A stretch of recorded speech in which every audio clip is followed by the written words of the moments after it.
that you have to know before you get started. If you skip this video, you're gonna end up building a garbage store that burns money and makes you struggle for much longer. And these principles are actually simple and really easy to understand. And as opposed to just sitting here and teaching them to you, we're gonna actually jump in and look at some examples together. But first, I wanna break down the core that you need to understand.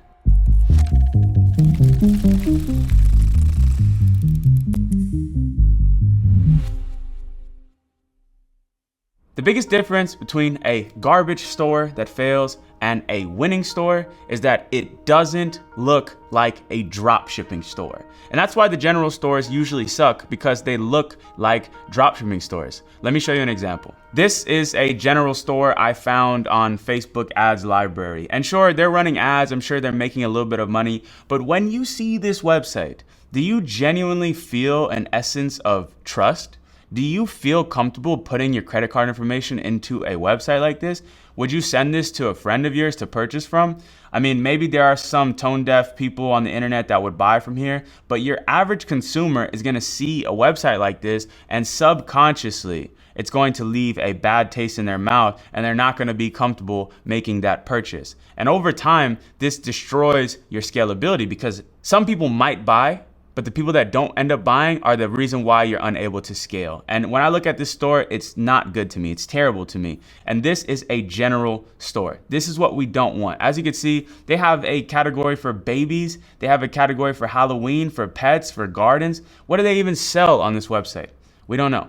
So we don't want our website to look like this. It's horrible, and this is an example of what not to do. This looks like a dropshipping store, and our goal above anything else is to make our store not look like a dropshipping store. So how do we do it? I think if you can nail these 4 things, your store will look like a trustworthy brand and not a dropshipping store.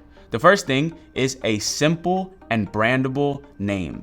You saw this last website had the name of Whirler, and they sell all different types of products. It makes absolutely no sense. But if, for example, we look at this massive store, this store does over $10 million a year. They started with drop shipping and they scaled it to now this massive beauty brand. The name of this store is For Chicks.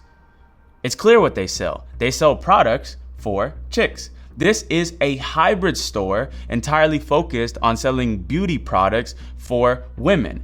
And this is a logo and a name that we can easily remember. It sticks in our brain, it's clean, it's simple. So one of the first things that we need to make sure we have is a clean and brandable name, which in the next video, I'm gonna show you how to do that super easy using AI tools so you don't even have to rack your brain and figure it out on your own. But this is the first thing that you must have. We don't wanna have any type of names that say deals or sales or discount, or don't put a Z at the end of your name or nothing weird like that. Clean, professional, modern name is a big difference maker between a garbage dropshipping store and an actual trustworthy brand. The second thing is a clean and consistent color scheme.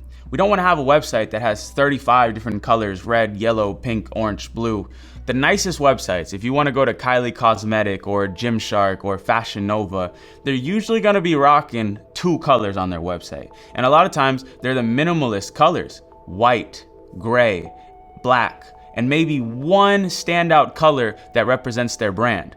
We don't need 1,000 colors. In fact, if we have a white and gray and black website and it has one color, that color pops and that color represents your brand. So this is an example of what I'm talking about. This is a store called Bleem. This is more on the one product store side, but I love the design of it, so I wanted to show you guys.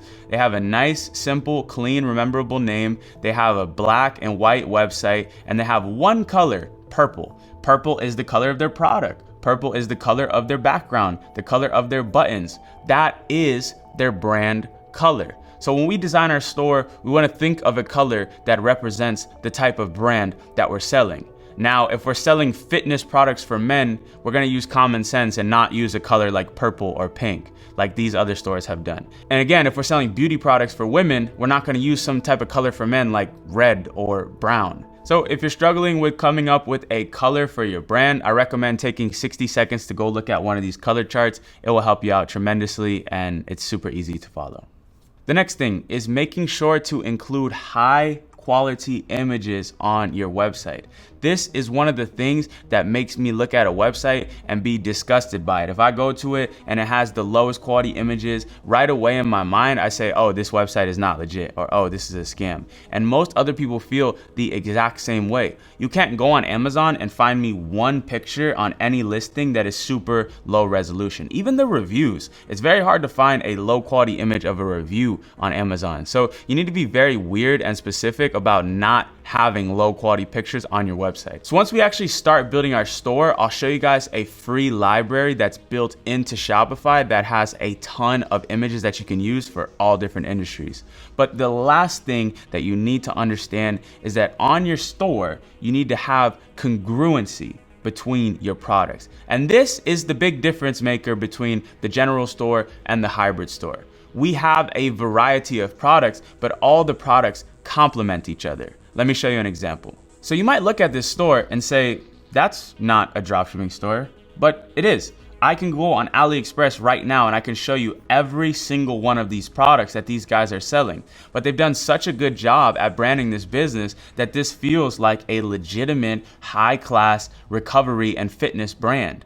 They're selling a variety of products from this vibration plate to this massage gun to a light therapy mask to these radiation compression sleeves. They're all health and fitness related products, mainly focused on recovery, and this brand is absolutely crushing it. Overall, this store is a perfect example of what we're looking for. It hits on everything we're talking about. Clean color scheme, they use the black, the white, and the orange. A simple and easy to remember name like Life Pro. They have congruency between products all within the same industry. And then if you look around on the images, every image is super high quality and professional. So this is a great example of a hybrid store, and so are all the other ones. I'll show you guys one more just so you can get a full understanding of exactly what I'm saying. This is actually a store that I've been paying close attention to this year because they launched this year alone and they've already made over $10 million with this store. Now, I don't know the owners, I don't know their whole business model, but I bought something from them, and on Shopify, you can see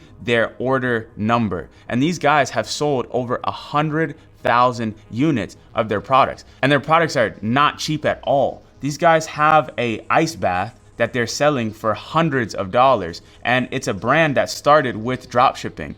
In fact, it's pretty funny because they found this product and it wasn't even being branded as an ice bath. It was sort of just like a pool that you can put together, a portable little pool. But they took their marketing knowledge and they got the product in their hand, they filled it up with ice, and they understood that cold plunge was all the rage nowadays, and they branded it as an ice bath. And as far as I understand, they were one of the first people to bring a low-cost ice bath to the marketplace on Facebook.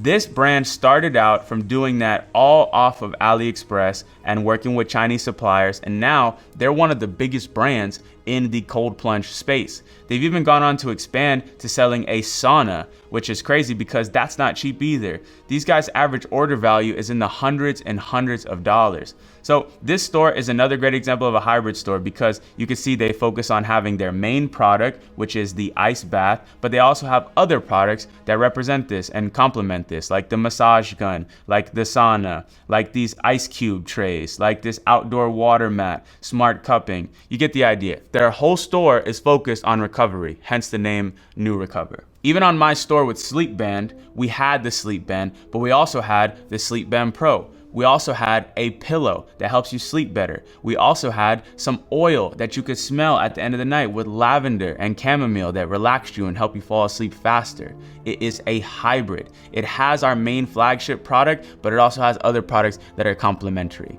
So in short, the hybrid store is the best store you should build as a beginner, and let these ones that I showed you today shine as examples of what a hybrid store looks like.